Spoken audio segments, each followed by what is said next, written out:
Welcome to the Million Dollar College Mistake. This webinar is for parents of college-bound students. We'll share strategies that we use with our clients to help them save on average $50,000 to $100,000 off the total cost of college per kid, per family, even if they make too much to qualify for financial aid. This helps them avoid what we call the Million Dollar College Mistake, which is when you overpay for college, have to take out parent loans to cover it, and then not only have to make loan payments into your 50s and sometimes 60s, but also miss out on a lot of investment gains you could have made had you been investing for retirement rather than making loan payments. Let's get started. If you've started looking at colleges, then you know the cost has skyrocketed. On average, using rounded numbers, an in-state public university is over $100,000 for a four-year degree. If you go out of state to a public, it's going to be even more. And if you're looking at privates, it could be anywhere from $200,000 to $300,000. Again, this is per kid, so you have to multiply the cost of college by the number of kids you have. And so this is a big stress for parents who are trying to balance putting their kids through college and meeting all their other financial goals like an on-time retirement. Fortunately, there are strategies you can use, again, even if you make too much to qualify for need-based aid, and we'll share those strategies with you in this webinar. A little bit about me. My name is Dr. Jason Sloan, and I'm a certified college financial consultant and a college planning specialist with Lee Town Advisors. I've been a university professor since 2002 and served as a dean for 7 of those years, so I know the college financial aid system inside and out. I've also been a financial advisor, though, since 2008, so I know financial planning. But most importantly, I'm a parent of 3 college-bound kids, and so I had to figure out this college game for my own situation, and everything that I'm going to share with you in this webinar I've used with my own kids. And so I feel your pain. All right, let me share with you just how easy it is to make what we call the $1 million college mistake. Let's do a case study. So let's say we got a 45-year-old couple here, and they got about a $100,000 budget. And how they came up with that is they saved $30,000 in a 529 plan. They can cash flow about $1,000 a month through college, and they're going to let the daughter take out the $27K in federal direct student loans that she has access to. And so that gives them about $100,000 to spend on college. So the daughter's looking at 2 schools. College A is $25K a year, which is $100K total. If she goes there, they don't have to take out any parent loans. But her dream college, College B, that's $50K a year. And well, it might not seem a lot like $25K extra a year. It actually adds up quickly because for the total, it's $200K, which means they're going to have to take out $100,000 in parent loan to cover the gap. And if they do that, they're going to have a monthly payment of $1,250 a month for 10 years. And by the time they're done paying off that loan, it'll have cost them $150,000. So College B is actually $250K.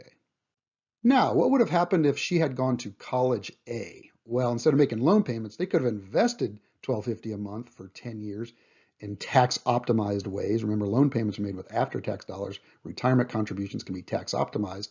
And so with the time value money of compounding effects, at the age of 70, that could have grown to over $1 million. And that's why we call it the $1 million college mistake, which would have given those parents an extra $50K or so in income in retirement, extra income, or they could have retired perhaps up to 5 years earlier. So if you want to lower the cost of college to avoid the $1 million college mistake, you need to have a plan. So let me share with you the 6-step plan we use with our clients to lower the cost significantly. Again, on average, between $50 and $100K per student. Step number 1, the most important step, to establish a budget for how much you can realistically afford, and then use that budget as a guardrail. So you do this by starting with figuring out how much you need in retirement and working your way back. And then once you have that budget established, your students can go looking for schools with net prices in that budget range. Because if you don't put guardrails on how much you can afford for college, students naturally going to gravitate towards the most expensive schools. And then if they do get in, it's going to be very hard to tell them no, and you'll end up taking out those parent loans that lead to the $1 million college mistake.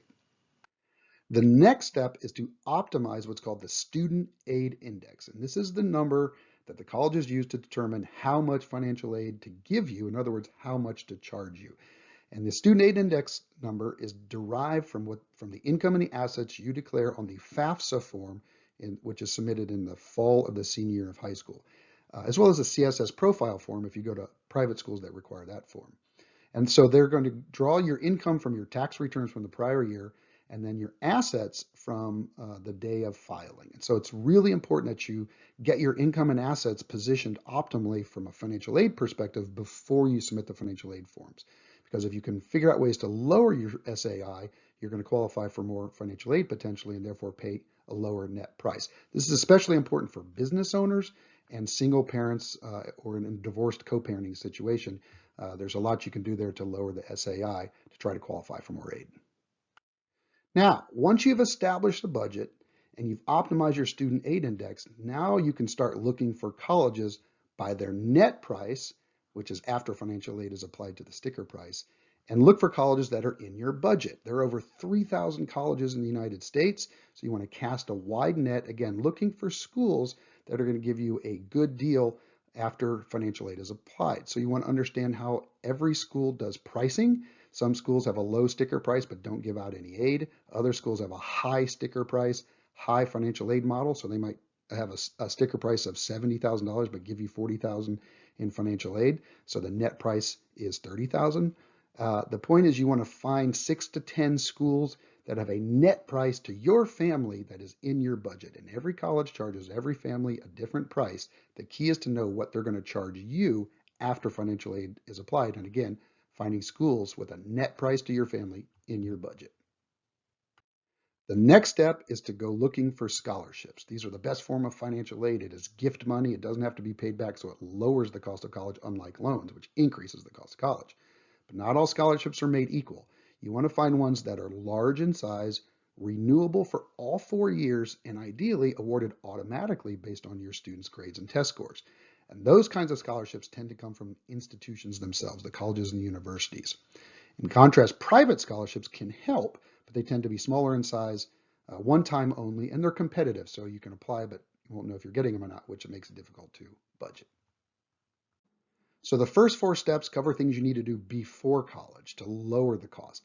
Now, once your student decides where they're going to go, the next step is to figure out how to pay the 4-year bill in the most efficient way possible, using some combination of savings, like in a 529 plan, cash flow, and the least amount of loans possible. Now, if loans are a reality, and they are for many families, you want to make sure you take out the right kind of loans. You want to look at the interest rate, but also the terms and conditions such that you can have a favorable repayment plan after graduation. But the key here is to find the most efficient way to pay, because if you overpay by taking out too many loans or the wrong kinds of loans, that's going to increase the total cost of college. And the last step in the process is after graduation, if you have any remaining loan balances, you want to figure out the best way to approach paying those off. And that's going to be different for every family. For some families, that means just paying them off as quickly as possible and then starting to invest once they're paid off. But for other families, it might mean going on an income-driven repayment plan, having a lower monthly payment and investing the difference. It's going to be different for every family, but the point is you want to figure out the best way to pay off those loans so you don't pay extra interest or miss out on investment gains. You might want to get a financial planner to help with this. It can be complicated math. Now, if you'd like to get some help from financial planners who specialize in college planning, feel free to reach out. Leetown Advisors is a fee-only fiduciary comprehensive financial planning and wealth management firm that specializes in helping families with college, among else. And our first call is always free. It's a 60-minute consultation. We'll kind of figure out where you are and decipher if we can help you using our 6-step plan. And if we can, we'll invite you to become clients, but we'll only invite you to become a client, and we'll only charge if we know we can save you more than our fee. To book a call, you can DM me or email me at jasons@leetownadvisors.com.